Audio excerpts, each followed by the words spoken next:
Qué bacán. ¿Sí? ¿Se escucha? ¿Todo bien? ¿Qué tal? Buenas tardes, jóvenes. Buenas tardes, profesor. Buenas ¿Qué tardes, tal? buenas Una tardes, vez más, profesor. ¿qué tal? ¿Qué Profesor. tal? Tardes, profesor. Tarde, chicos. Eh, Nos habíamos quedado en ilustración, independencia de las 13 colonias. Ya, tenía que haberle subido la línea de tiempo, ya me acordé, se me pasó. Pero las claves están al día, ¿eh? En el drive que tenemos, las claves están ya subidas, incluso las de hoy. Eh, Faltaría la línea de tiempo de la independencia de las 13 colonias. Lo posible lo subo hoy día mismo, ¿ya? Hoy día mismo porque tengo que hacer mi ensayo, mi último parcial de la universidad tengo que hacer ahora. Ya, hoy vemos eso. Vamos a hacer un tema muy importante que es Revolución Francesa. Revolución Francesa.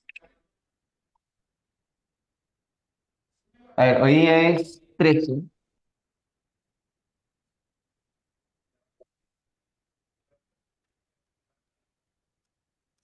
Sí, ¿no? Estamos 13. Uf.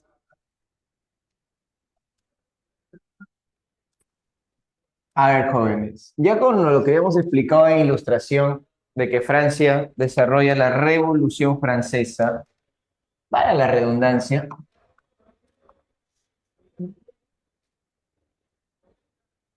vamos a explicar este proceso que marca el inicio de la edad contemporánea.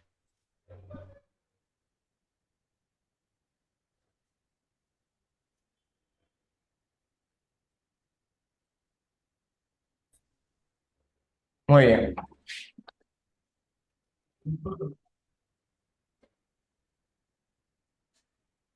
Hoy estamos 13 y 13 años fueron los que, no, 15, perdón, disculpe. 15 años fueron los que transcurrieron para desarrollar dicha revolución. Vamos con las causas.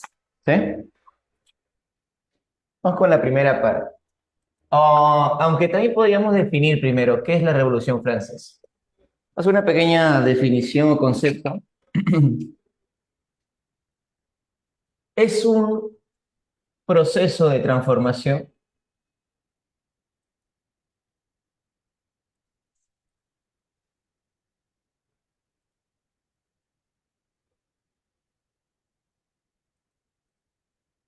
Es un proceso de transformación política, económica y social demoburgués, ocurrido en Francia a fines del siglo XVIII.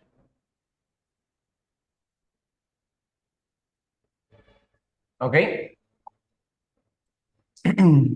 Ya. Número uno, antecedentes.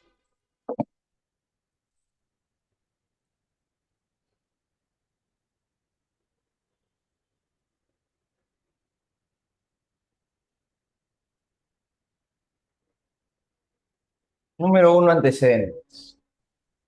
En el siglo XVI, Francia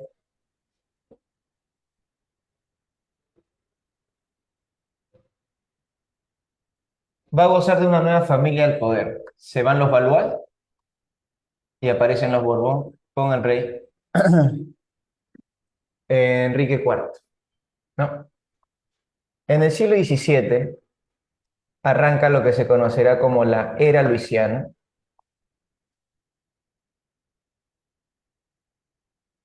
con Luis XIII.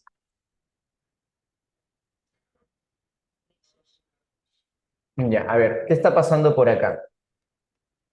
Resulta pues, chicos, que este rey va a instalar lo que se conoce ya la presencia, bueno, ya desde los Borbón, una figura de monarquía absoluta. Francia es la monarquía más absoluta de toda Europa.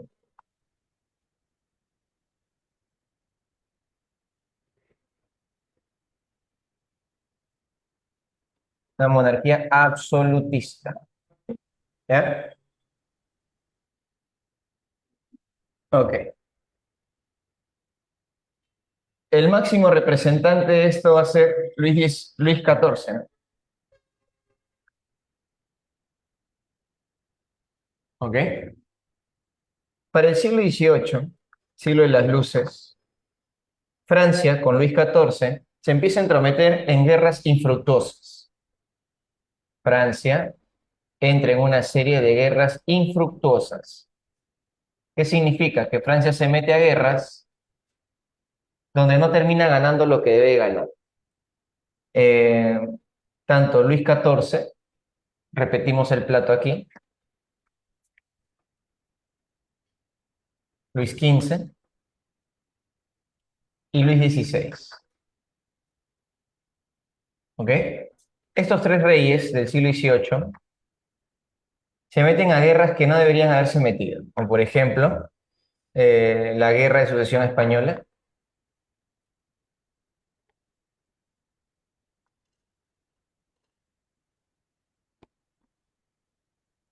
se meten a la Guerra de Sucesión Austriaca,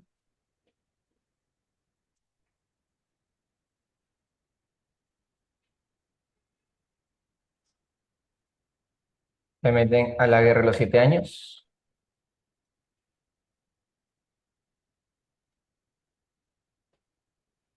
y se meten a la Guerra de Independencia de las 13 colonias.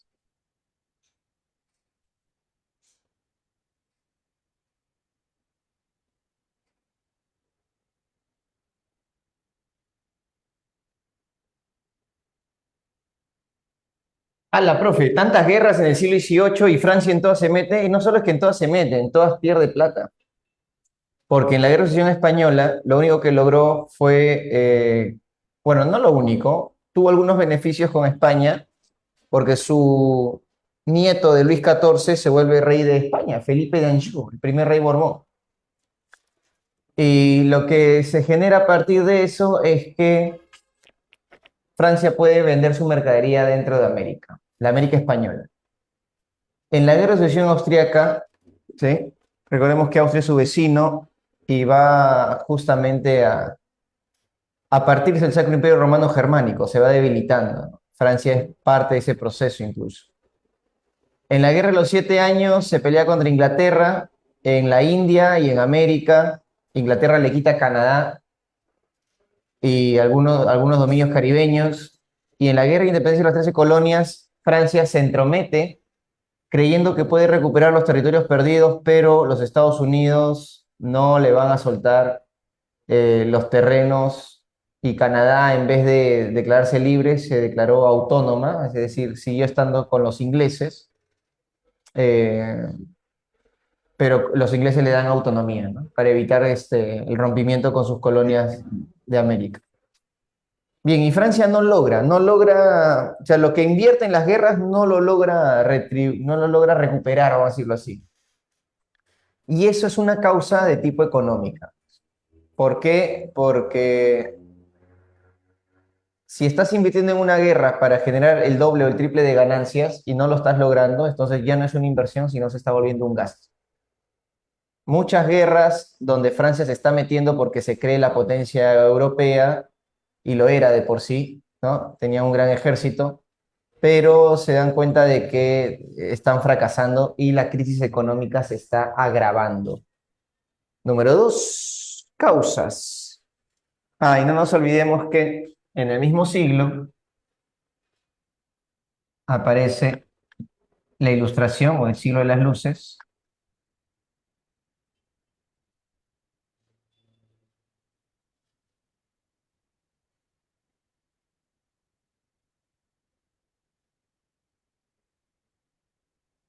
y con ellos van a surgir los puntos, los críticos al antiguo régimen.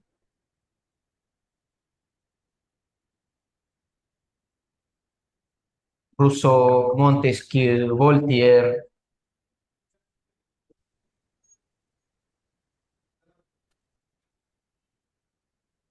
correcto.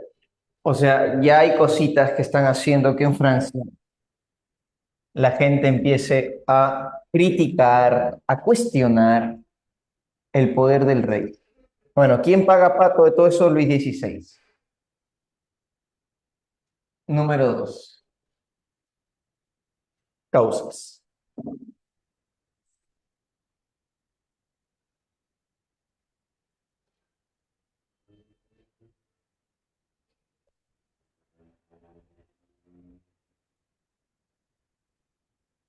Ahora, un café bien cargado.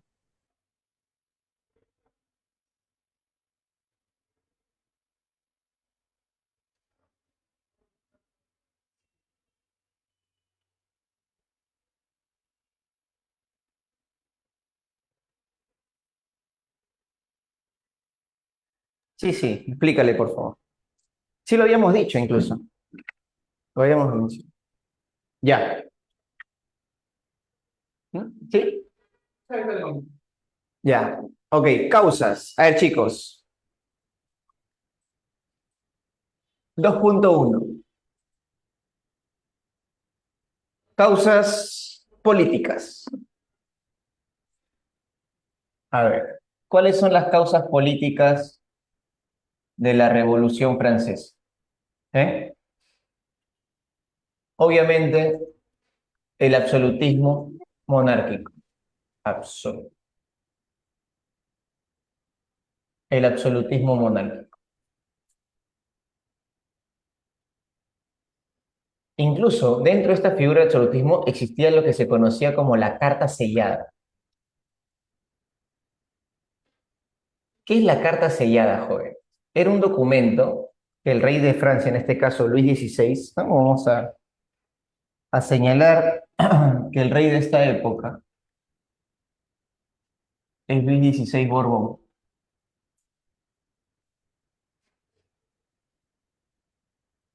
y su esposa María Antonieta, ¿no? De Austria, hija de María Teresa de Austria.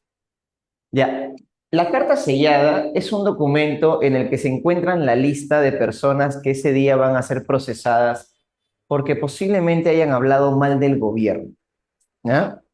O sea, el rey ni bien se levanta, chequea su cartita y dispone de que esas personas sean apresadas y mandadas a la Bastilla, un torreón, una mazmorra, donde se castigaba a todo aquel que opine contra el gobierno. Imagínate. Bien, entonces, obvio que había una crítica muy fuerte a la política, ¿no? Muy bien. También la falta de representación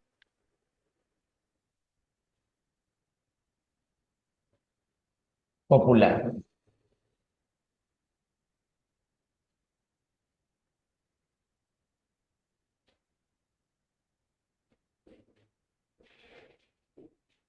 Dentro del programa absolutista, la flechita,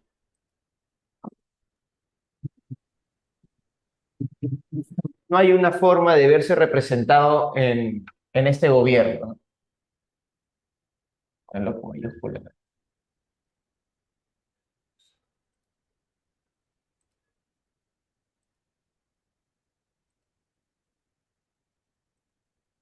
Muy bien. Políticamente se le critica al rey todo esto, ¿no?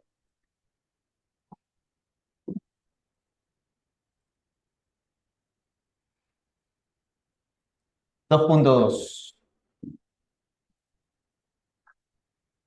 Causas económicas.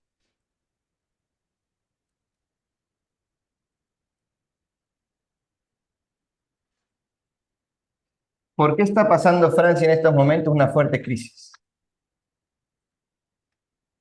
Crisis de precios, crisis inflacionaria,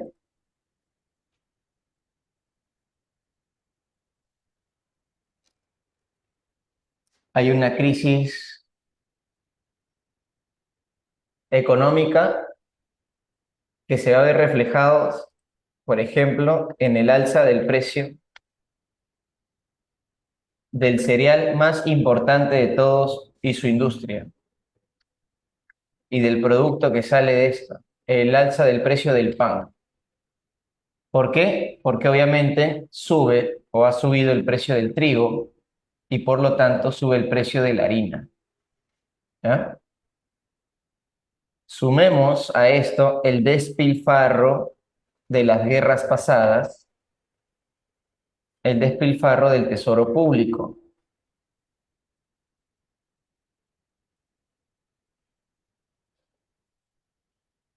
¿Dónde se refleja eso? ¿Sí? En las guerras y en los caprichos reales. ¿Cómo que caprichos reales, profesor? María Antonieta, esposa de Luis XVI, es conocida como Madame Déficit. A ver, ¿quién me dice que es un déficit? Cuando el egreso es mayor que el ingreso. Muy bien, excelente campeona. Cuando el egreso o los gastos superan los ingresos. Muy bien. Y nuestra amiga María Antonieta le encanta hacer sus reales juergones en el Palacio de Versalles. ¿Sí? Juergones, fiestotas, ¿no? Que tú te caerías de espaldas con toda la comida, la bebida eh, y las vulgaridades de la nobleza que suelen hacer en estas fiestas, ¿no? El endeudamiento, ¿sí? Vamos a poner eso también. Hay un endeudamiento. Los caprichos reales generan deudas. Comprarse vestidos, joyas, pelucas y las pelucas más estrafalarias. Recordemos pues que María Antonieta es una reina adolescente, pues también, ¿no? Se había casado con Luis XVI muy joven y no es cualquier persona, es la reina de Francia, ¿no? O sea, el Estado, aunque Francia estaba débil, seguía siendo pues uno de los estados más fuertes de Europa, ¿no? Curioso. Bueno, el detalle, muchachos, es que efectivamente María Antonieta arma los reales tonos mientras su pueblo está muriéndose de hambre, ¿no? ¿Sí? Eh, algo así como nuestra presidente con su Rolex, pues, que le han regalado, le han dado, ¿no? Medio raro está eso. Muy bien. Perú está en crisis y viene a lucir su cachetada a la pobreza, pe, ¡pla! ¿No? Bueno, eh, hay una película con, ¿cómo se llama esta chica de Triunfos Robados que hace de Mary Jane en Spider-Man? Kirsten Dunst tiene una película de la perrichón, digo, de María Antonieta, donde se me han cruzado los cables. De María Antonieta. Estuvo en Netflix, creo que sigue, para los que usan la plataforma. Eh, Hay una película francesa, no sé si recuerdo si era película o miniserie, que se llama El escape de Luis XVI. Buenísima, yo recuerdo haberlo visto muy joven, adolescente, y lo volví a ver tiempo después en un canal, hay un canal de cable, no sé si usan cable por satélite, cable satelital, que es un canal europeo, ¿ya? Pasan películas europeas, y bueno, ahí pasó alguna vez, en francés, ¿ah? En francés, ¿cómo se llama? Le Vie Escapé de Luis XVI, algo así, Le Vie Escape, o la fuga, ¿no? El escape de Luis XVI, algo así era. Y muy interesante también, ¿no? El tema del rey cuando intentó escapar en su momento. Ya hablaremos de eso. Bueno, con lo que he leído respecto a María Antonieta, se dice que hasta los siervos por la madrugada o la mañana después del juergón, o sea, cuando ya todos están durmiendo, borrachos por todo Versalles, eh, recoger la cera de toda la noche, porque recuerda que no hay focos en esa época, pero sí velas, dice que paleaban la vela. O sea, imagínate cuántas velas se usan para que todo esté iluminado durante toda la noche, que paleaban la cera de la vela para poder sacarla del piso. O sea, kilos de cera sacados del suelo por todo el juergón que se han metido hasta la madrugada, ¿no? María Antonieta capaz de hacer su after también, ¿por qué no? Pero ya bueno. El detalle es que hay una crisis económica, hay sequías, ¿no? Hay fuertes sequías por los cambios climáticos, sequías que dañan las cosechas.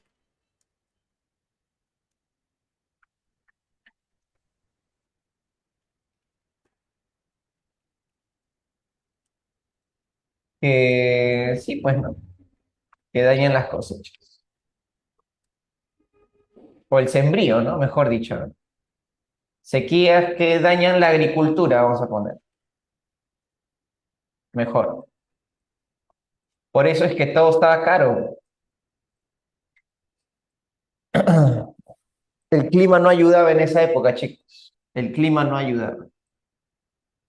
Y 2.3 causas sociales, donde vamos a meter la parte ideológica.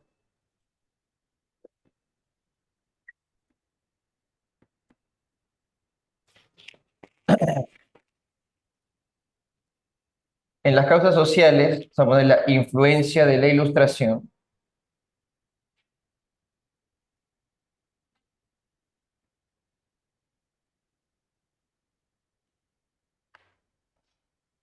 y los Estados Unidos, ¿no? Y, el naciente país de los Estados Unidos.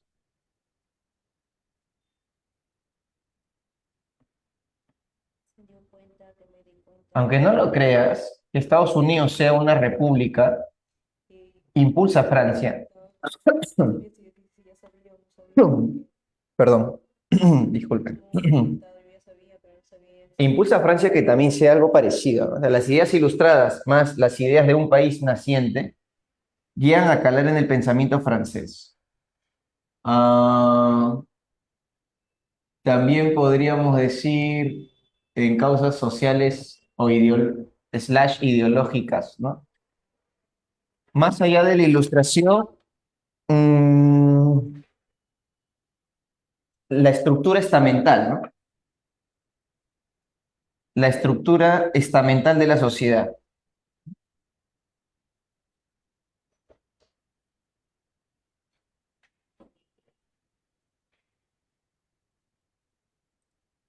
La estructura estamental. Ya, ¿qué critico de esto? ¿Por qué la nobleza tiene privilegios, no? Es la crítica a los privilegios nobiliarios.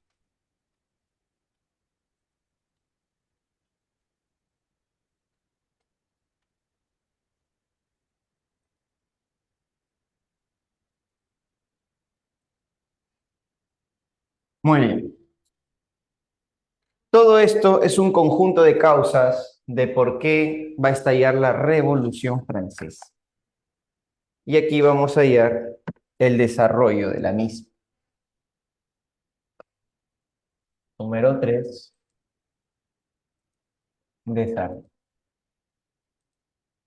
Muy bien. ¿Hasta ahí alguna duda? ¿Se entiende? ¿Todo bien? Todo bien, profe. Todo bien, Todo profesor. bien, profesor. Perfecto. Te dejo copiando un ratito. Déjame meter una lavada de cara porque Está con sueño. sí, como he comido y he metido una pastilla también. Año. A ver, ahí está. Vamos a poner la pareja, ¿eh? Luis XVI, María Antonieta. Ya, vayan copiando un ratito esto, por favor, para entrar a desarrollo. Por favor. Un café, un café.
Muy bien, jóvenes, continuamos.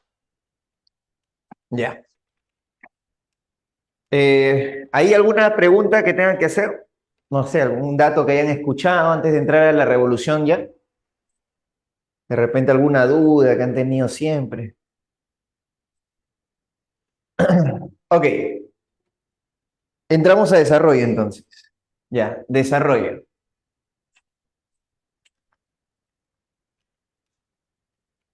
Todo arranca, chicos. Bueno, hay dos etapas. Hay dos etapas. Vamos a hacerlo así. La etapa monárquica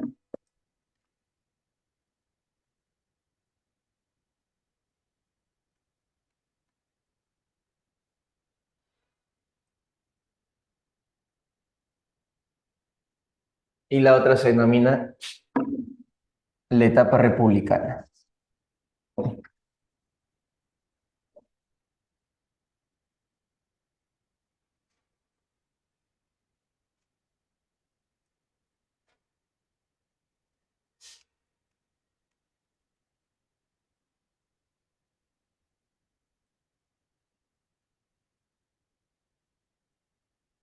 1789, 1792. 1792, 1804. Muy bien. Por acá su división. Está dividido. A ver, ¿qué ha pasado acá? A ver, vamos a ver. ¿Qué ha sucedido? Todo arranca con un antecedente, chicos. ¿Ya? Luis XVI tiene un ministro, se llama Necker, su ministro de Economía. Y su ministro Necker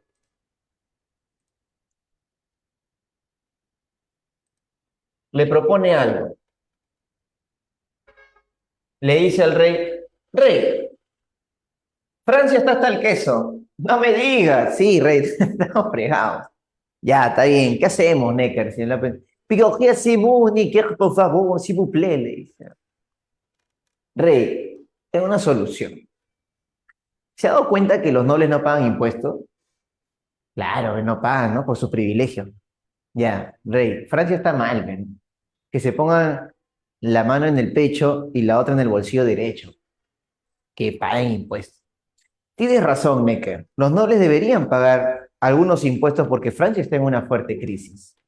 Muy bien. El rey va a decretar que los nobles paguen también impuestos. ¿Eh? ¿Qué crees que pasó?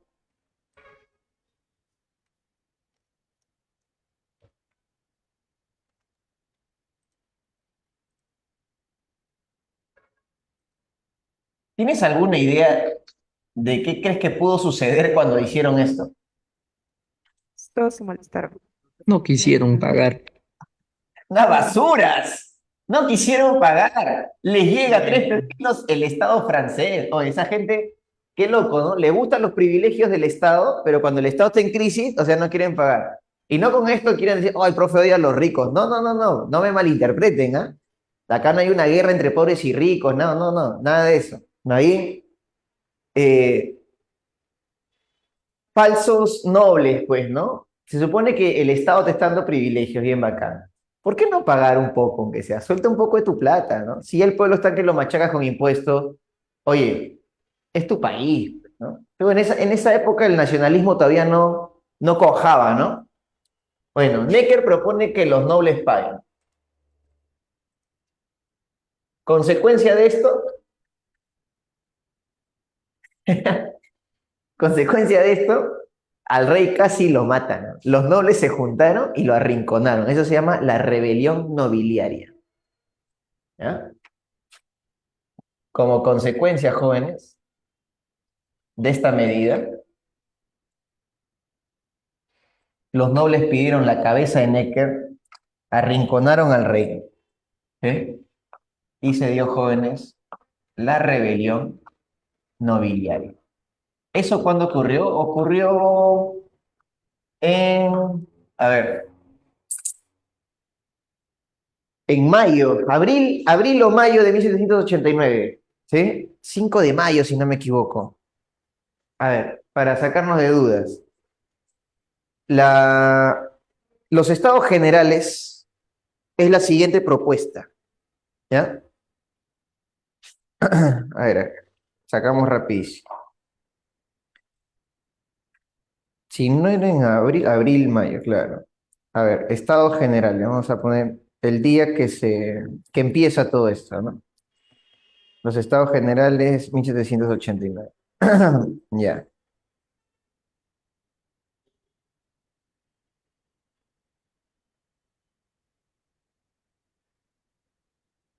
Ya, los estados generales se van a aperturar, bueno, no hice la fecha.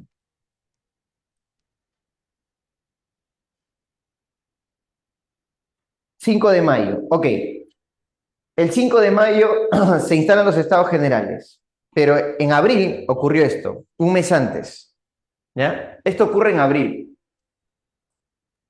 Y los nobles le dijeron al rey, tú vuelves a hacer esa payasada y te bajamos. Tú dirás, oh, profe, pero no se supone que es absolutismo. Ya, acá viene el detalle. Luis XVI, les voy a contar esto, no era tan absolutista, la verdad. Luis XVI era un déspota ilustrado. O sea, él se había educado con ideas ilustradas, pero obviamente utilizaba las ideas ilustradas para mantener su programa absolutista. Pero en una Francia en gran crisis, entonces la situación no le resulta tan cómoda y recuerda que 6 años antes había participado, y más de 6, ¿no? 7 u 8 años antes en la guerra de independencia de los Estados Unidos. Ahí se le había ido plata. Y el rey pensaría, pues, recupero Canadá, mi antigua colonia. No, nada. Se le entrega Luisiana, que es un territorio al centro de Norteamérica, o sea, al centro de lo que hoy sería Estados Unidos, pero Francia nunca va a colonizar ese espacio porque es muy complejo, porque está lleno de montañas, bosques. Entonces, Francia no logra colonizar esa parte que les habían dado, ¿no? Después de la guerra de las 13 colonias. Y es como que la situación en crisis hizo que el rey no tenga ese coraje ni esa fuerza de liderazgo como tal vez lo tuvo Luis XIV, ¿no? ¿Entiendes? Entonces, como que Luis XVI no era tan autoritario, tenía su conducta autoritaria, sí, pero con el tiempo se fue suavizando, eso es lo más curioso. Al punto de que los nobles, cuando le hicieron bulla, Luis XVI le dice a Necker, oye, han pedido tu cabeza, compadre. Pero no te va a matar, pues, ¿no? Pero lastimosamente tengo que sacarte. Oye, pero antes que te vayas, ¿no tienes una idea más, por si acaso? Ya, Rey, le voy a soltar una idea, no sé si le guste, pero a ver si atraca. Rey, hace años, su tatarabuelo o su bisabuelo eliminó los estados generales. Miren, los nobles no quieren pagar, usted no puede disponer más cosas sobre los pobres porque si no va a haber una revuelta más fuerte. Así que invite a la gente a conversar. Active uno de los programas que su bisabuelo desactivó, los estados generales. ¿Ya? Dice, va, ya, me parece genial, pero dele a la gente del pueblo doble representación, o sea, dele el doble de carga representativa. Está bueno, sí, tienes razón, tienes razón. Va, perfecto, queda. Y el 5 de mayo, ¿sí? Después de un intento de los nobles contra la corona, ¿no? De una rebelión, el 5 de mayo de 1789, el rey Luis XVI hace algo alucinante. Convoca a los estados generales.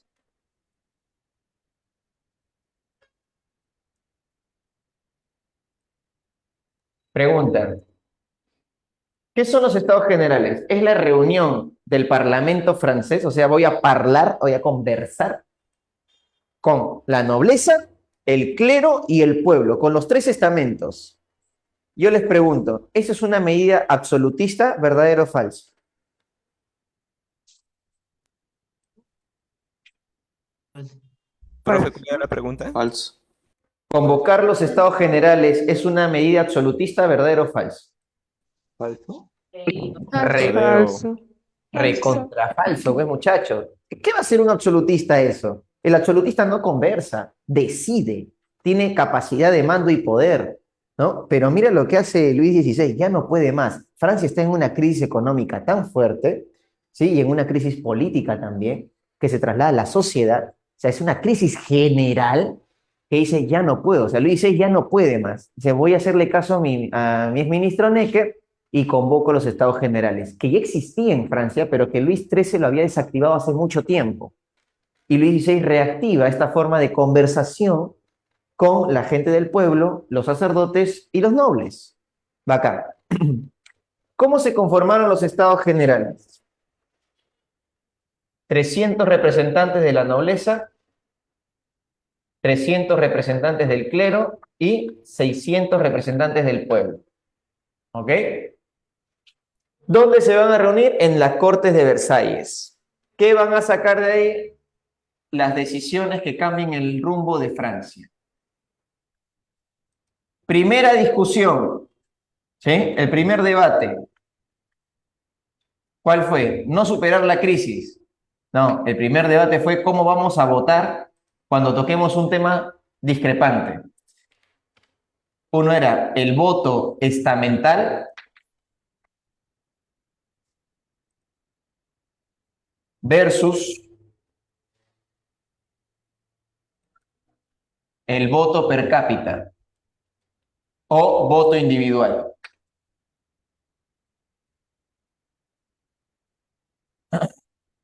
Voto estamental versus el voto per cápita, por cabeza, o también llamado individual. ¿Qué significa esto, muchachones? De que en los estados generales, si el clero votaba por algo, eso era un voto. Los 300 sacerdotes es un voto, los 300 nobles es un voto y los 600 del pueblo es un voto. O sea que si un noble dijese, señores, que el pueblo pague más impuestos, entonces el clero diría sí, la nobleza diría sí y el pueblo diría no, no vamos a pagar más, pero eso significaría 2 contra 1, o sea, estos señores siempre van a ganar. Por eso es que se preferiría el voto individual. Y se tomó esa decisión, jóvenes. Se tomó esa decisión, gana el voto individual. Hay que votar por cabeza. ¿Sí? Al final decidieron en ese debate, porque no sería justo, ¿no? No sería justo, que sea individual. Ya está bien, está bien. Llegaron a un acuerdo. Ahora, objetivo, vamos a poner, no te olvidemos que el objetivo de los estados generales, ¿cuál era? Era superar la crisis.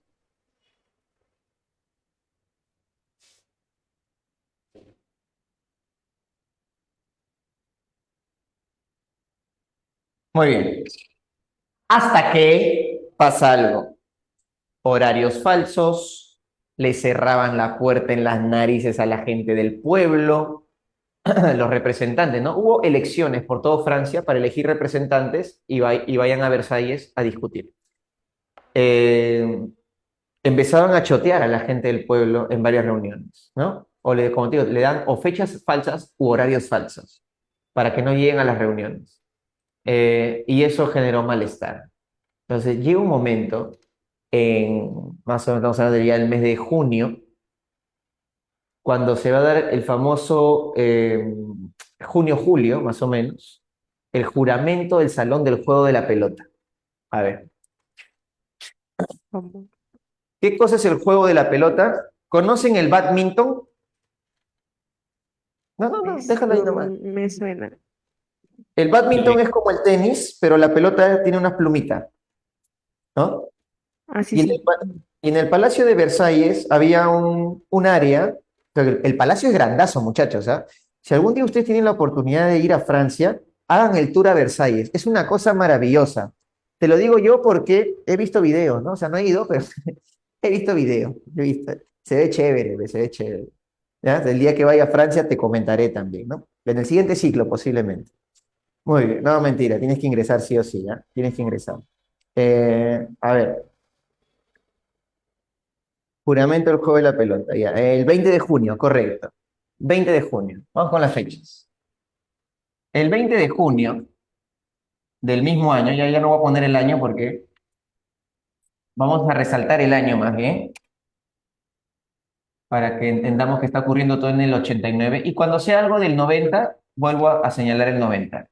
El 20 de junio, ahí nomás, al siguiente mes, se da el famoso juramento del juego de la pelota. Juramento en el Salón del Juego de la Pelota.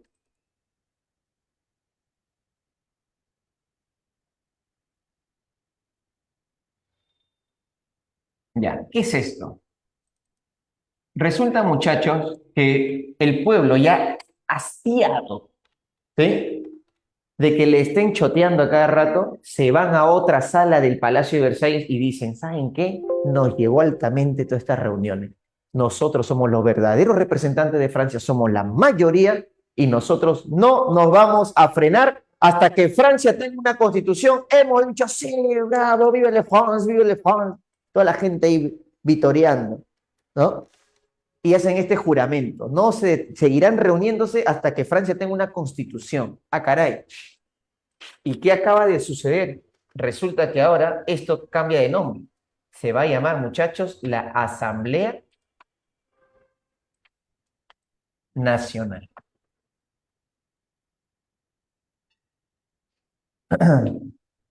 El rey Luis XVI se entera de esto y dice, ¿qué está pasando? O sea, van a haber dos reuniones. No, no. Y como habían algunos sacerdotes y algunos nobles en ese salón del juego de la pelota apoyando a la gente del pueblo, entonces esto va a generar mayores discrepancias. El rey termina por aceptar, ojo, de que esa Asamblea Nacional sea la verdadera asamblea donde se discutan los problemas de Francia. O sea, terminó sucumbiendo a esta Asamblea Nacional. Muy bien. Entonces, como el rey dice, no, ya está bien, ¿no? No se nos ha dado. Hemos tenido un chascarrillo como usted. Eh, el rey Luis XVI, vamos a poner, oficializa la asamblea, la oficializó, vamos a poner. Luis XVI la oficializó. Y por ende, jóvenes, esto cambia de nombre. ¿Sí? Como el rey ya lo oficializó, se va a llamar a partir de este momento la Asamblea Constituyente, o también llamada Asamblea Nacional Constituyente. ¿Por qué constituyente, jóvenes? ¿Qué significa constituyente?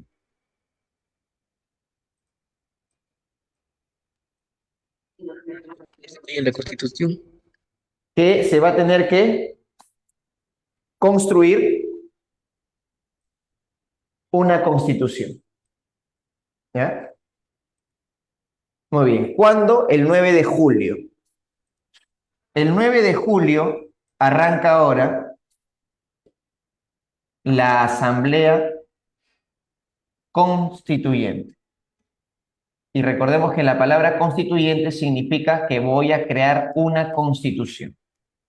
En algunos libros la vas a encontrar como Asamblea Nacional Constituyente. Es lo mismo, ¿eh? Muy bien, chicos. El rey la ha oficializado y se ha creado la Asamblea Constituyente. Objetivo, crear una constitución.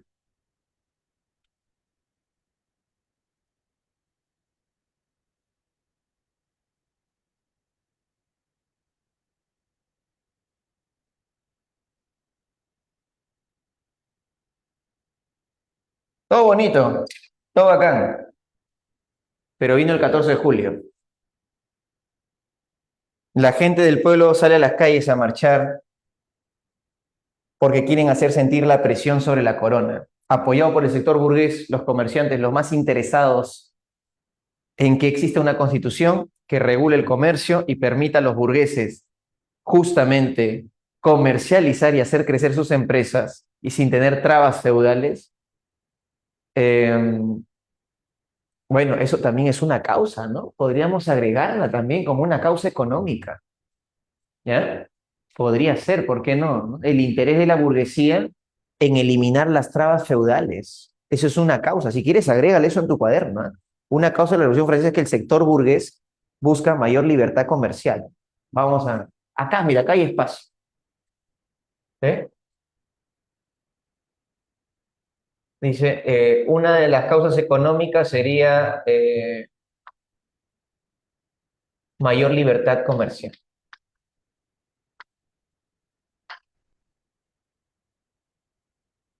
¿Por qué no? Es válido, ¿eh?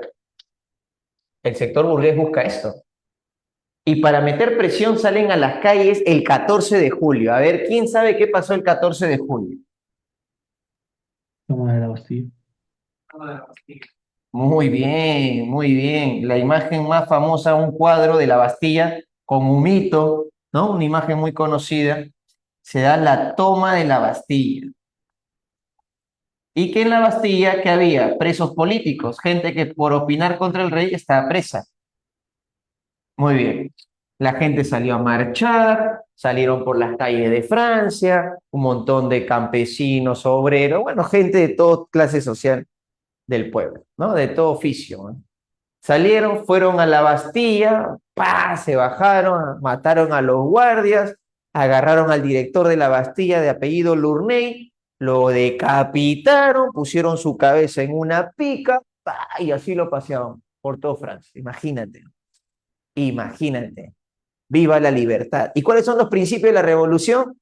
Igualdad, libertad y fraternidad. Qué bacán la fraternidad con la cabeza del director Lunet en una pica. Eso es fraternidad con sangre, muchachos, ¿no? Es la ironía de la revolución. Pedían Profe, esas cosas matando gente.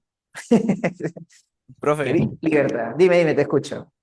una pregunta. ¿Y en el Perú, en ese año, en esos momentos, qué estaba pasando?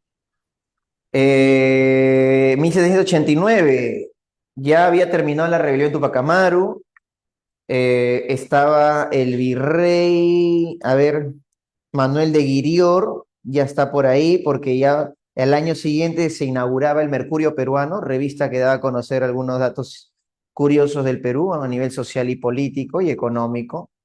Están apareciendo los precursores, ¿no? De la independencia, una Anue, Baquija, ¿no? Toda esa gentita, ¿no? Ahí estamos, ¿no? Finalizando el siglo con las reformas borbónicas y la influencia de la ilustración en nuestros criollos, ¿no? Limeños y algunos indígenas, bueno, algunos nobles indígenas también que por ahí estaban presentes. Eso pasaba en el Perú, ¿no? A finales del siglo XVIII. Después de Guirior, el apoyo, no, perdón, ¿qué hablo? Guirior no, el virrey Gil de Taboada. Está el virrey Gil de Taboada y después de él está el virrey Ambrosio Higgins, el papá de quien será luego el presidente de Chile, Bernardo Higgins, ¿no? Son virreyes. Y el Perú ya está un poco más controlado, ¿no? Por la rebelión de Tupac Amaru y la rebelión de los Tupacatari. Pero ya estaba más sosegada la sociedad peruana en ese momento. Muy bien. Y la toma de la Bastilla fue alucinante, ¿ven, muchachos? Tanto así que Ya tuvieron que hacer en la Asamblea Constituyente declarar qué cosa, cuál es el documento clave. En agosto, pero no recuerdo qué fecha, el 19, el 26. ¿Qué pasó el 26 de agosto? Ya con tanta presión social, La carta declaratoria. se escribe un documento importantísimo, ¿no? ¿Cuál? La carta declaratoria de los derechos La del hombre. declaración, ok, bacán, la declaración, a ver si nos acordamos cómo se llama, de los derechos, Humanos. no, Del ciudadano Del del hombre. hombre y El ciudadano. hombre. del hombre y del ciudadano. Declaración de los derechos del hombre y el ciudadano, ¿no? ¿A quién se le omite en esta declaración de derechos? Mujeres y niños. Mujeres. A las mujeres, sí, bueno, los niños también. Y aquí nace el movimiento feminista. A los días siguientes, un grupo de mujeres parisinas salen a protestar de por qué ellas no están, si ellas también han sido parte del proceso, ¿no? Y nace la primera oleada del feminismo, muchachos, que las mujeres que buscan tener los mismos derechos que los varones, ¿no?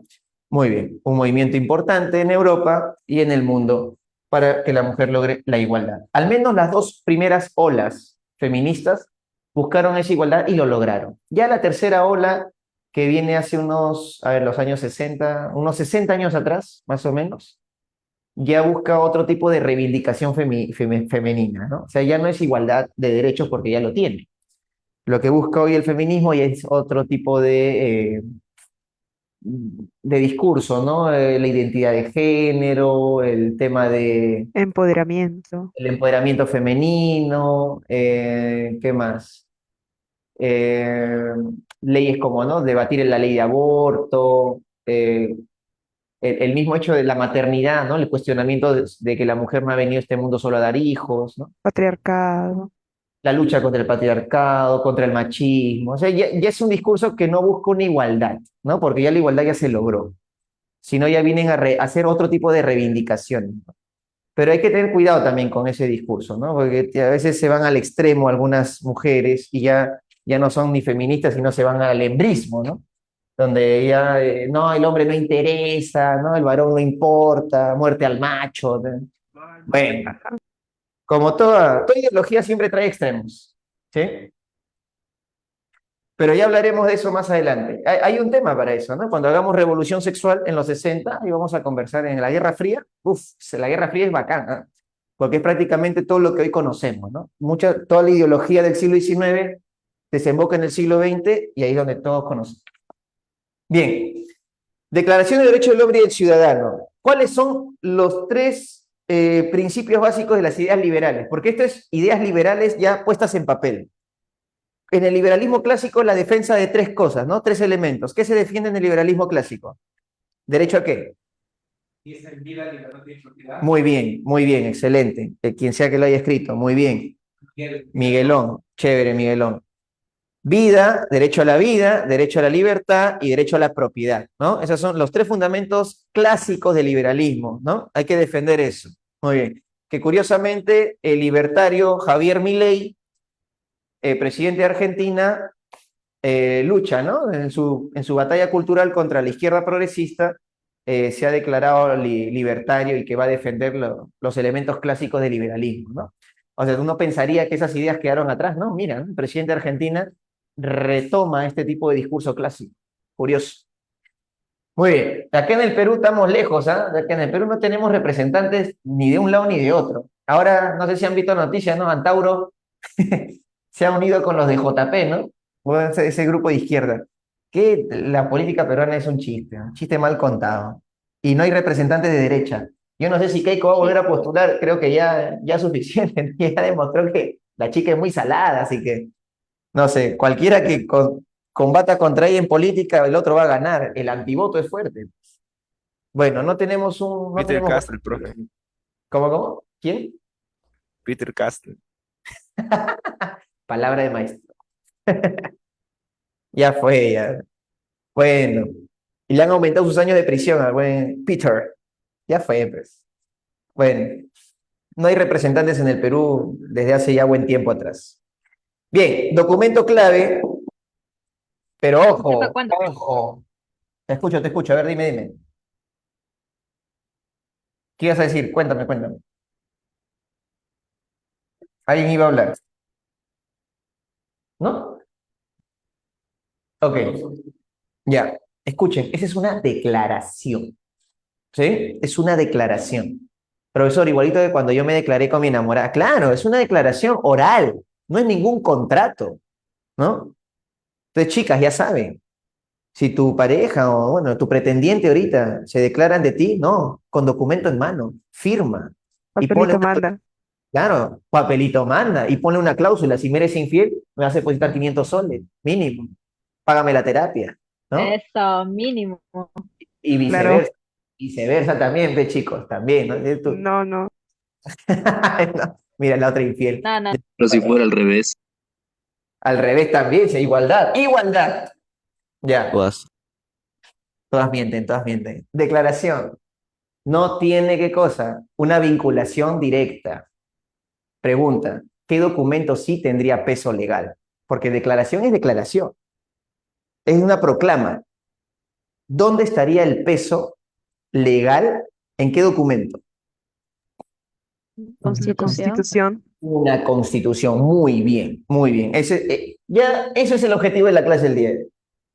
A nivel jurídico ya entendiste una gran parte de la clase. La declaración solo es eso, una declaración abierta al mundo, bacán.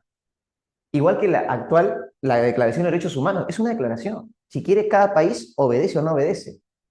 Ahora, si firmas la Convención de los Derechos Humanos, ya ahí estás accediendo. Pero es que es una declaración, ¿ya? A nivel jurídico, ¿no? Y en temas de abogados, eso tiene un peso, pues. ¿Ok? Pero también se va a forjar un código, ¿no? Se llama el Código Civil del Clero. Eso sí, se da en el año 90. ¿Por qué? Porque la Declaración de los Derechos del Hombre y Ciudadano, ¿qué te va a poner? Va a poner al noble en la misma categoría que un plebeyo. Y ahí faltaba quién? Faltaba el sacerdote. Y le van a hacer su documento al sacerdote también. Se llama Código Civil del Clero. Y eso fue en el año 90, pero quiero darte el año exacto. 12 de julio de 1790. ¿Eh? A ver, el 12 de julio, mira, ya avanzamos, ahora sí vamos a cambiar de año, 1790. ¿Ok? Aquí se da la declaración, ¿dónde estamos? Acá, la Constitución Civil del Clero. El Código Civil del Clero, perdón. Código Civil del Clero. ¿Qué es esto, jóvenes? Bajar al sacerdote a que sea un plebeyo más. ¿Ya? Y la Constitución de Francia, la primera Constitución francesa, si se proclama la Constitución, ¿qué pasa con la Asamblea?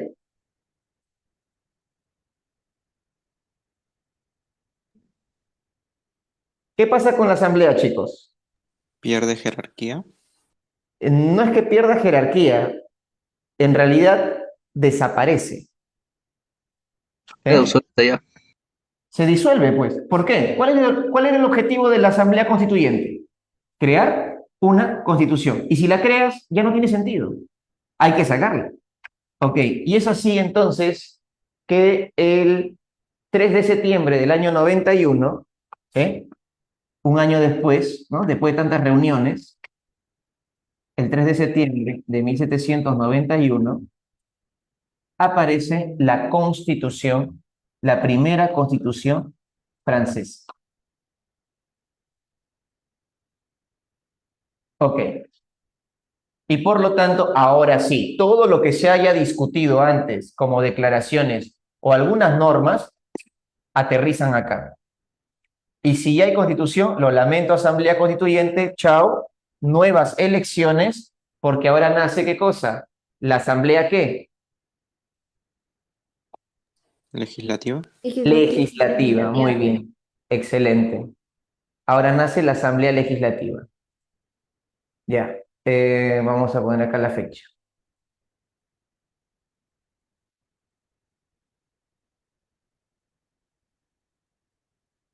se va a dar el 1 de octubre de 1791. ¿Sí? La primera se va a oficializar, chicos, pero acá viene esto. Si hay una constitución, ¿qué pasó? Francia ha evolucionado. ¿Qué es ahora? ¿Qué es ahora? Una La república. república. No. Monarquía constituyente. No. Estamos en etapa monárquica. Monarquía constitucional. Monarquía Exacto. constitucional. Pasaste del absolutismo al parlamentarismo, ¿no? Ahora, Francia es una monarquía constitucional. ¿Sí? Vamos a poner monarquía para no confundir con los ingleses. Ahora eres una monarquía, M nada más voy a poner, constitucional.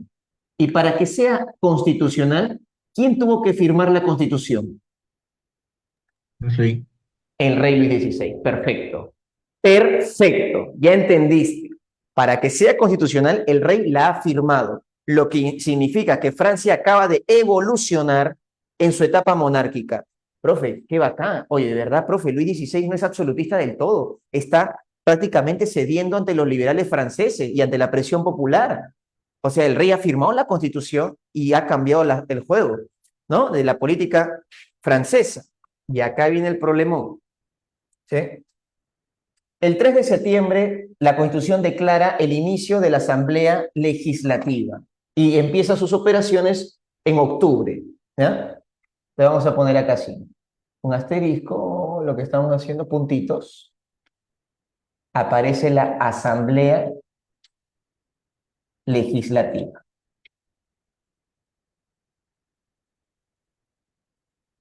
Muy bien. En octubre de ese año entra en funcionamiento. Entre septiembre, perdón, que se dio a cabo la Constitución, septiembre y octubre, entra en funcionamiento. Vamos a poner de octubre, ¿ya? Entonces tienen que escogerse nuevos representantes. De septiembre a octubre, ¿qué hubo? Elecciones para nuevos representantes. Y ahí entra la figura que va a sobresalir en la etapa republicana. ¿Maximiliano qué? ¿Quién llega? Robespierre. Robespierre. Robespierre, Danton, Jean-Paul Marat. Empieza una serie de legisladores que van a entrar en esta etapa. ¿Sí? Y aquí ocurre un rochezote. El juicio de Luis XVI. Primero, su huida. La huida de Luis XVI. No sé si habrán visto que Luis XVI, en el proceso, a su hijo lo vistió de mujer, logró escapar de su arresto domiciliario. Todos cambiados, Luis XVI se fue. ¿Hasta dónde llegó? Hasta la frontera con Austria, imagínense. Y el muy imberbe, ¿qué es lo que hace en la frontera? ¿No? Presenta su pasaporte real, porque va a salir. O sea, Luis XVI ya me hace sospechar de su coeficiente intelectual. Pero ¿qué le pasa? Estaba a un portón de irse, ¿no? Caleta nomás, con su familia ya se iban a ir. Y enseña, y esta persona que dice, oh, rey, no, disculpe, ¿qué rey? Pasa a informar a las autoridades y en plena frontera, a un paso de irse al reino de su esposa, Austria, lo regresan, muchachos. Lo regresan a París y a Versalles. Y lo más maleado, ¿no? Le dicen, ya te perdonamos. Lo perdonan. ¿Por qué? Ha sido tu mujer, seguro. Todas son iguales. Ella ha sido, ¿no? Y bueno, lo disculpan. Porque eso no era suficiente evidencia como para que el rey traicione la política, ¿me entiendes?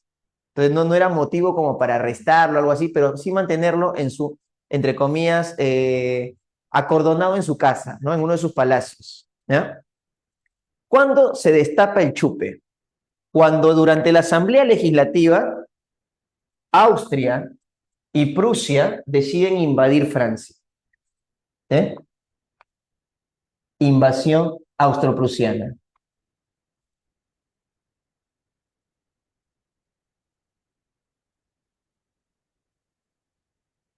¿Ya, muchachos? Y tiene un nombre esa batalla. Si no me equivoco, es la batalla de Valmy, pero la fecha, ¿no? Vamos a ubicarnos en el tiempo. Batalla de Valmy. Ok. Esta se da el 20 de septiembre de 1792, ¿no? Al norte de Francia. ¿Sí? Se enfrenta el Reino de Francia contra Prusia y el Archiducado de Austria. ¿Ok? Batalla de Valmy. Y acá viene el Roche. Acá viene el Roche. Esta es la famosa Batalla de Valmy, que se dio el 20 de septiembre de 1792. Ah, profe, ya nos estamos acercando a la República. Claro que sí, claro que sí. Y acá viene, acá viene. Profe, ¿cómo pasamos a la República? Todo arranca acá, ¿mira? Vamos a poner acá, ¿no? Antecedente, vamos a poner. ¿Cómo es que se logró pasar a la República? El antecedente es el juicio a Luis XVI. ¿Durante qué etapa, muchachos? ¿La asamblea qué? Legislativo. Legislativa. Vamos a colocar por si acaso. Durante la asamblea legislativa. Ya, ¿qué pasó con Luis XVI? Cuando se dio esta batalla, ¿ya? Días después, a Luis XVI le interceptan una carta escrita por el quien dirigió la batalla de Valmy para los prusianos, y es el duque de Brunswick, un duque prusiano que decía en la carta: tocan a Luis XVI y yo destruyo París. Esa carta la interceptaron, la mandaron a la asamblea y dijeron: miren acá, esta es la prueba fehaciente, señores, de que nuestro rey nos está traicionando. Se habla con el enemigo a espaldas de nosotros. No cree ni en su constitución ni en este gobierno. ¿Qué esperamos para destituir a este monarca que traiciona cada día, con cada respiro, al pueblo francés? ¡Bah!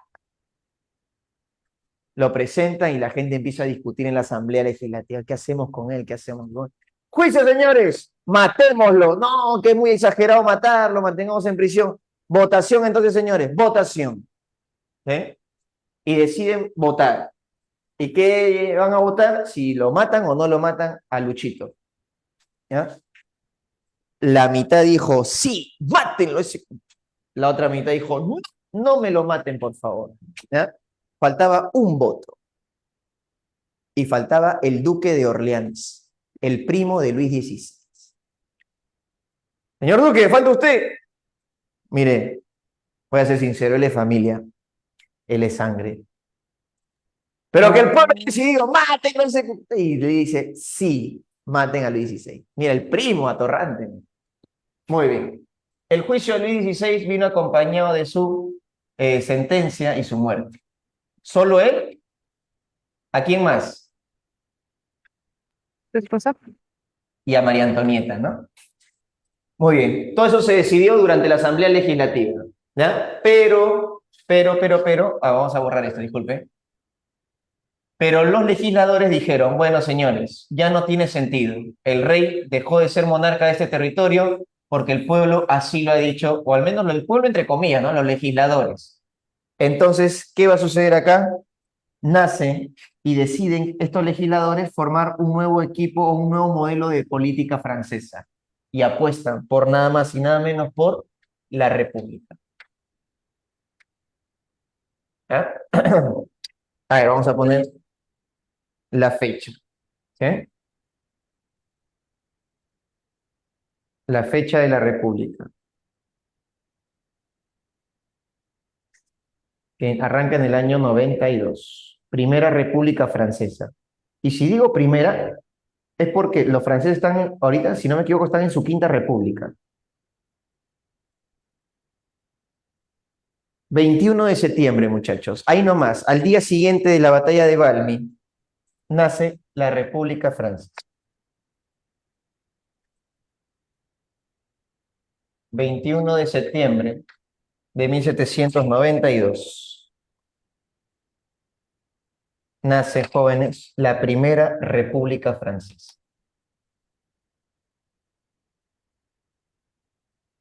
Y ahora sí, nuevas elecciones, o mejor dicho, nuevo liderazgo para Francia. Ahora, no nos olvidemos algo, que esta invasión austroprusiana la Primera República Francesa se va a dividir en tres momentos, ¿ya? Dura 12 años esta república y se divide en tres momentos. El primer momento, ¿cómo se denomina? ¿Bajo qué Convención. nombre? ¿La qué? Convención. La Convención. Muy bien. Así se va a llamar, la Convención, de 1792 a 1795. ¿Ya? Ok. Y esta convención estuvo dirigida en tres ocasiones por tres sectores, o mejor dicho, dos sectores que se repartieron la convención. ¿Quiénes inicialmente, jóvenes? Los girondinos. Luego, los Jacobinos. jacobinos. Los girondinos tuvieron que enfrentar, primero, ¿ellos qué eran? Vamos a ponerle entre paréntesis. ¿Qué eran los girondinos? Los revolucionarios moderados. Revolucionarios moderados. ¿Y los jacobinos qué eran? ¿Extremistas? Extremistas, muy bien, los radicales. Extremistas o radicales, correcto. Oye, ¿y tú sabías que de acá vienen los términos izquierda y derecha? No, Algunos sabían, otros no. Te explico por qué los términos izquierda y derecha. Donde se sentaban. Exacto. Esta es la corte de Versalles, ¿no? Y se dividían en dos grupos, ¿no? Aquí cámara, los revolucionarios, Cámara, por favor. no sé, más arribita. Ah, ya, ok. Muy alto. A la izquierda, los revolucionarios, y a la derecha, los fuldenses. ¿Y qué son los fuldenses? Los monarquistas, o sea, los que están con el rey, ¿no? Esto durante la Asamblea Legislativa, así se dividían. Aquí, en la parte izquierda de las cortes francesas, estas se dividían en dos. A la izquierda estaban los jacobinos y a la derecha estaban los girondinos.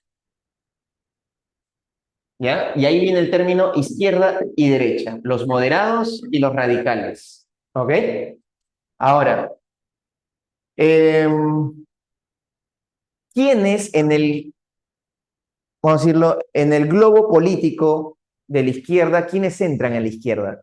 Entrarían actualmente socialdemócratas, socialistas, marxistas, comunistas, anarquistas, ¿ya? Ellos entrarían en la lógica de izquierda. Y en su momento, en esa época, los liberales clásicos eran, de alguna otra forma, en esa época, ellos eran la izquierda, los liberales. Curiosamente, hoy día los neoliberales son los que están a la derecha, ¿no? Porque están tan en línea con el capitalismo y los principios básicos del liberalismo. Aunque en la actualidad ya no se maneja mucho el término dentro de las ciencias políticas, izquierda-derecha ya es como que muy, muy antiguo, ¿no? Ahora hay una especie de plano de 4 espacios, ¿no? Una especie de arriba, abajo, izquierda, derecha, ¿no? Donde uno se puede posicionar políticamente, ¿no? O sea, ha evolucionado también el término porque enfrascar a cualquiera a izquierda o derecha en la actualidad también es un poquito complicado, ¿no? Pero también existe la figura de centro también, ¿no? Aquellos que son moderados. Bueno, en la actualidad, ¿no? En esta época viene por estos términos, chicos. Y la derecha, en este caso, eran los conservadores, en su momento, ¿no? Gente de capitalistas, ya. Profesor, disculpe, ¿y los nacionalsocialistas en qué sector estaban? ¿Cómo? Los ¿Quiénes? nacionalsocialistas, ¿en qué sector estaban en su tiempo? Los nacionalsocialistas. Sí, eran, o sea, una alineación, solo se llamaban así nada más, pero no eran realmente de una alineación política como tal, o al Tú me inicio, estás entonces, hablando sí, del partido nazi. de la Segunda Guerra Mundial, me estás hablando, y los nazis. Sí, profesor, o sea, ellos, ¿en ese tiempo usted usaba ese tipo de denominación o era solamente... En realidad, a ver, se les considera gobiernos de ultraderecha a los fascistas. ¿Por qué? Porque utilizan un programa capitalista de Estado, no creen en las libertades democráticas, en la democracia liberal no creen dentro de su ideología, y los han posicionado algunos historiadores y politólogos en la ultraderecha. Pero yo no podrías entender si están en la ultraderecha, ¿no? Exactamente, porque utilizan un régimen económico interesante de capitalismo de Estado, o sea, siguen dirigiendo el Estado. Ellos se llaman los movimientos totalitarios. Eh, a ver, bueno, si ellos eran ultraderecha, por algunos, ¿no? Algunos autores que lo proponen así, entonces el comunismo moscovita de la Unión Soviética hubiese sido ultraizquierda, ¿no? Una cosa así. Pero, ¿y dónde podría? De repente los nacionalsocialistas estaban en otra categoría, ¿no? De repente ni izquierda ni derecha, porque, o al menos una, sí, sí, al ser, ellos creían en el mercado, pero un mercado dirigido por el Estado. Ah, difícil, ¿ah? Prácticamente son como que categorías nuevas. Por eso te digo, ¿no? O sea, le dije hace rato, tratar de resumir a los grupos políticos ya contemporáneos en izquierda-derecha está un poco desfasado. Hay que aplicar nuevas terminologías ahí. Gracias, Pero profesor. bueno, nada, no te preocupes. Igual hay gente que lo pone como ultraderechas a los nazis. Ya. Jacobinos, girondinos. ¿Sí? Ahí nacen los términos políticos que el siglo XIX dominó y parte del siglo XX también, izquierdas y derechas, por la Asamblea Legislativa. Los girondinos, que eran revolucionarios moderados, se apropian del poder, pero los girondinos eran los burgueses, pues. Era la burguesía. ¿Y cuál es la clásica de un gobierno burgués?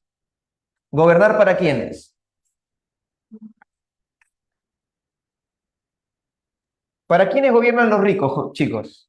Para la nobleza. Para, Para ellos mismos, pues, ¿no? Claro, ellos impulsan el comercio, bien chévere, pero se olvidan del pueblo. Y lo peor es que ya se ha formado, ¿qué cosa? La primera coalición. ¿Qué son las coaliciones? Las coaliciones vendrían a ser reunión de países que están en contra de la Revolución Francesa. ¿Por qué Austria y Prusia fueron los primeros en reunirse para enfrentar a los franceses y su revolución? Porque si la revolución triunfa, empieza el virus de la revolución a propagarse por toda Europa y Austria es vecino de Francia. Si Francia triunfa, las ideas llegan a Austria y los austríacos van a querer también sacar a su rey. ¿Me entiendes? En cualquier gobierno absolutista, si triunfa una revolución en un país y éste propaga sus ideas, los reyes absolutistas tiemblen, porque al pueblo difícil que se le frene. ¿Eh? Ahora, jacobinos, golpe de Estado a los girondinos, chicos. Le dan golpe de Estado a los girondinos. Los jacobinos gobiernan bajo la figura de Maximiliano Robespierre, el incorruptible.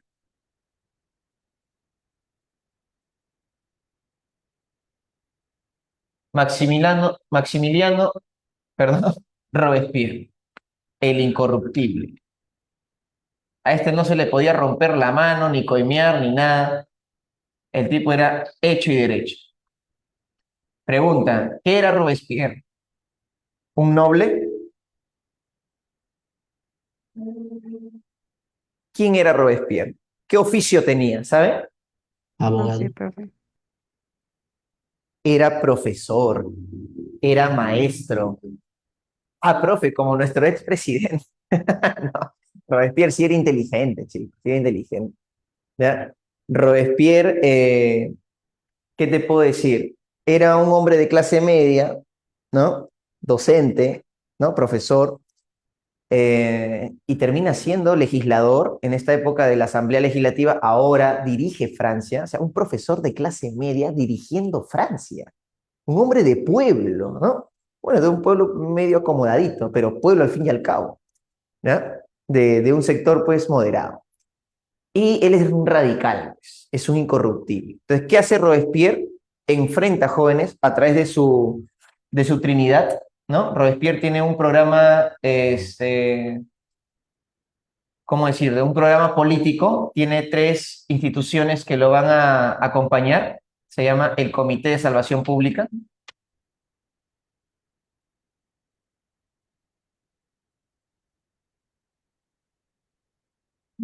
el Tribunal Revolucionario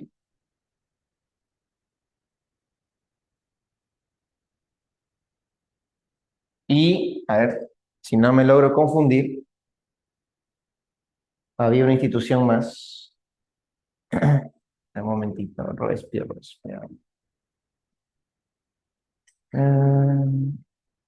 Ya. Ahorita vamos a mencionar también una nueva constitución, la del 93, ¿verdad? Seguridad general. Y de seguridad nacional. Muy bien, gracias. Ya, ese es la institución es la Trinitaria de Robespierre, ¿no?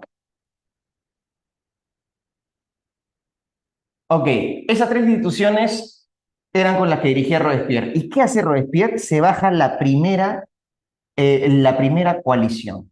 Frenó, derrotó, o sea, tal cual, ¿ah? Tal cual, derrotó a la primera coalición.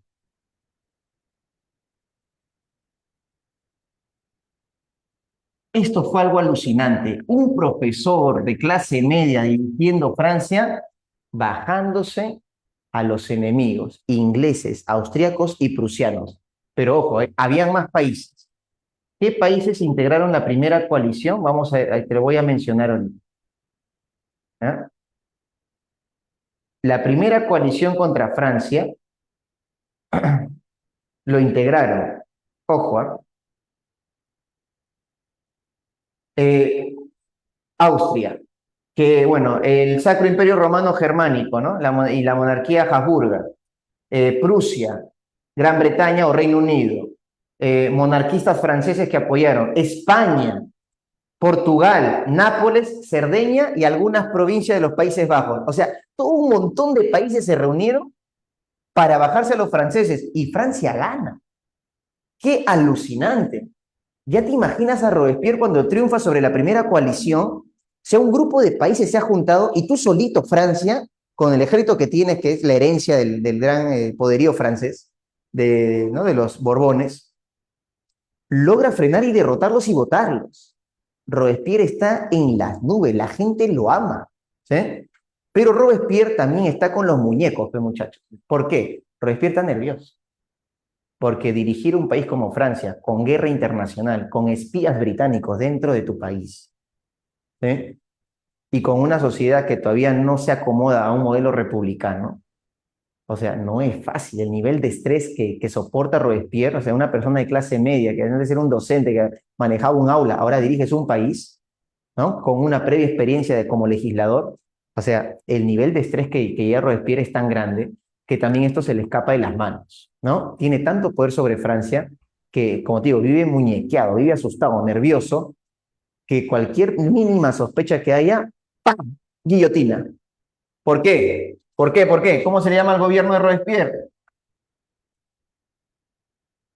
Gobierno de terror. Gobierno de terror. ¿Y por qué se le llama así? Porque cualquier crítica, La guillotina. cualquier muestra de traición a la revolución, Perderá ¿sí? la cabeza. A rodar la cabecilla. Uso de la guillotina fue el artefacto de terror de la época. Ya. A ver, profe, espera. Usted me ha dicho hace rato que el rey Luis XVI tenía una carta de gente que iba a ser torturada por hablar mal del gobierno. Ahora, este tal Robespierre, o sea, que si alguien rumorea en la plaza pública o le habla al oído a alguien, dice secretos así, ¿no? De la gente sospecha, y ahí estaba la policía revolucionaria mirando a la gente por todos lados. Y si yo hablo mal del gobierno, ¿qué? ¿Me va a matar? ¿Dónde está mi libertad de expresión, profesor? O sea, si yo critico la revolución, ¿me mata? Sí. Por eso te digo, es muy rara la Revolución Francesa, porque estás haciendo lo mismo que hacían los reyes absolutistas. Estás haciendo lo mismo. Es como si hubiese sacado al rey solo para colocar a otra persona con una nueva ideología, pero con las mismas acciones prácticamente, ¿no? Es muy curioso. Bueno, Profe, dime. una pregunta. Lo que no sé si sea cierto o no, Ya, a ver. que María Antonieta había dicho que coman pastel. No, esa frase se le atribuye a María Antonieta, pero no hay evidencia histórica que haya dicho, ¿no? ¿Sí? Si tanto reclaman por el pan, coman pasteles, ¿no? Esa fue una frase que se le atribuye, pero que no hay evidencia que ella la haya dicho. Es igual que Luis XIV, ¿no? A Luis XIV le dicen, el Estado soy yo, ¿no? O en francés, l'état c'est moi. Pero tampoco es que lo haya dicho, posiblemente los enemigos de ellos habrían dicho eso, ¿no? Y lo de María Antonieta, si lo haya dicho o no lo haya dicho, representó lo que pensaba respecto a los pobres y a Francia, ¿no? ¿Sí? Ahora, ¿qué más hizo Robespierre? Cambió el calendario. O sea, la Revolución Francesa fue una revolución de verdad, en el sentido de que cambiaron todas las estructuras: noble, clero, pueblo, horizontalidad, todos con la misma ley, ¿sí? Con la Constitución Civil del Clero, o perdón, el Código Civil del Clero, que ocurrió en el 90, asaltaron un montón de espacios religiosos y muchos sacerdotes salieron de Francia porque los perseguían, ¿no? Tenían que someterse. Tú eres pueblo, amigo, tú no tienes privilegios, ¿no? Lo horizontalizaron a todos ahí. Y en el gobierno de Robespierre aparece el calendario revolucionario. Rompiendo el calendario gregoriano católico, la Revolución Francesa establece su nuevo régimen calendárico, ¿sí? Se llama el calendario de la Revolución o calendario revolucionario, donde aparecen meses como el vendimiario, el brumario, el termidor, etc., ¿no? Meses de 30 días y semanas de 10 días, ¿ya? Así se dividía el nuevo calendario de la Revolución Francesa. ¿Y cuándo arrancaba todo? En el año 1, cuando se creó la Constitución Política. Para ellos eso fue el año 0 y el año siguiente sería el año 1, año 2, escritos en romanos, ¿ya? Muy bien. Aparece esta nueva Constitución, como te digo, la segunda Constitución de Francia en el 93. A ver, déjenme sacar la fecha. La segunda Constitución de Francia. 25 de febrero. Uy, me salió el Segunda República, no.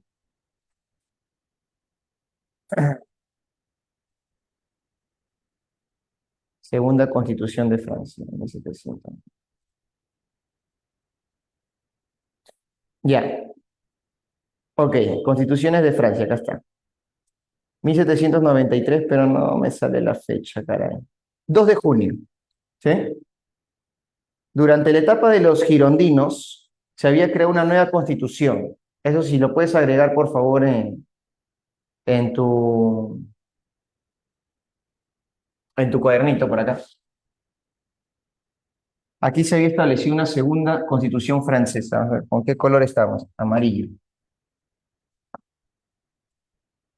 Una segunda constitución, la de 1793, que reemplazaba a la del año 92. ¿Sí? De inmediato habían sacado una para establecer qué cosa. Como esta constitución estaba avalada por una monarquía constitucional, necesitabas una constitución que avale la república. Y aparece esta, ¿sí? La del 93. Ya. Robespierre manda a matar a su propio amigo, Danton, porque Danton sale en la plaza pública diciendo: ya hay que detener las muertes porque la revolución ya pagó su cuota de sangre. Robespierre, detente, trata de dar a entender eso, ¿no? Y Robespierre lo agarra a Danton, manda que lo atrapen y le dice: "Oh, compadre, ¿tú por qué me traicionas así? O sea, me pones en vergüenza, no, estás mal tú, Danton, ¿eh?". Y lo manda a matar a Danton. Según los chismes históricos, dicen que cuando Danton está en el patíbulo, ya a punto de ser cortada su cabeza, últimas palabras, señor Danton, gran legisladora, gran orador francés. Lo único de que me arrepiento es no ver morir esa basura de Robespierre. Ya, córteme la cabeza. ¡Plá! Se le corta la cabeza. ¿Quién era el culpable de tantas muertes? Jean-Paul Marat, el ángel de la muerte, le decían algunos, ¿no? Él tenía un periódico llamado L'Ami du Peuple, o El Amigo del Pueblo. Y en ese Amigo del Pueblo salía la lista de toda la gente que tenía que ser guillotinada ese día. Oh, profe, eso se parece a las cartas selladas, profe. Como te digo, es lo irónico de la República Francesa. Están haciendo las mismas cosas que hacía un gobierno absolutista. O sea, ¿qué estás cambiando en realidad? ¿No? Una cosa muy curiosa. Bueno, ¿qué pasó con nuestro amigo Robespierre? Primero lo matan a Jean-Paul Marat, el que escribía en su periódico la lista y todo, lo mata una chica llamada Charlotte Corday. Lo termina matando. Y a Robespierre lo agarran y también lo matan con la guillotina. No, Robespierre, tú te has excedido ya, demasiado. Entonces un grupo de girondinos ¿no? Y no tan radicales de la revolución, atrapan a Robespierre y le dicen, has generado demasiada muerte, se te ha ido el poder de las manos, te matamos. Y aparece, ¿qué cosa? La Convención Termidoriana, porque le dieron golpe de Estado a Robespierre durante el mes de Termidor, ¿ok? Y con la nueva, y acá aparece, ¿cómo le dicen esto? ¿El terror qué? ¿Cómo lo llamaron a esto? Blanco. El terror blanco. ¿Qué significa eso? Que van a matar solo a quienes. ¿A los blancos?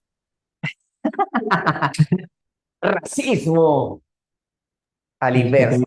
No, terror blanco es porque van a matar a todo aquel que quiera guillotina, o sea, a los ultra radicales, ¿no? Jacobinos que quieren volver a los tiempos de la guillotina, ya van a matar a esos extremistas. Entonces le dicen el terror blanco, le dicen a esta época.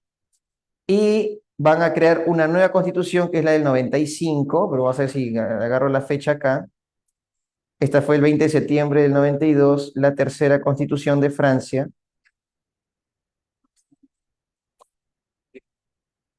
Ya. Ah, ok, ok, ok. Aquí cierro, aquí cierro. Sí, sí, sí, sí. Tienes razón, tienes razón. Ok, eso fue el 24 de junio, perdón, fue la segunda constitución y esta es la del 95, si no me equivoco. La constitución del año 3 le llaman, ¿sí? La constitución del año 3, 22 de agosto de 1795. Ya, y aquí cierro, muchachos, ¿ya?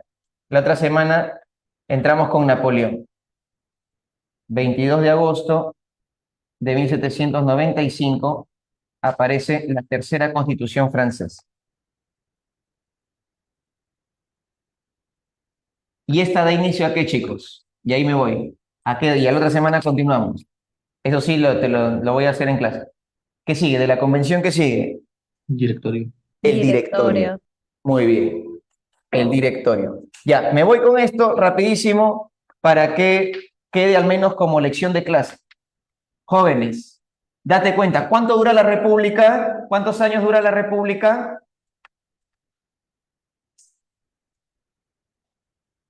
Cuenta, cuenta, ¿cuántos años dura? 12 años.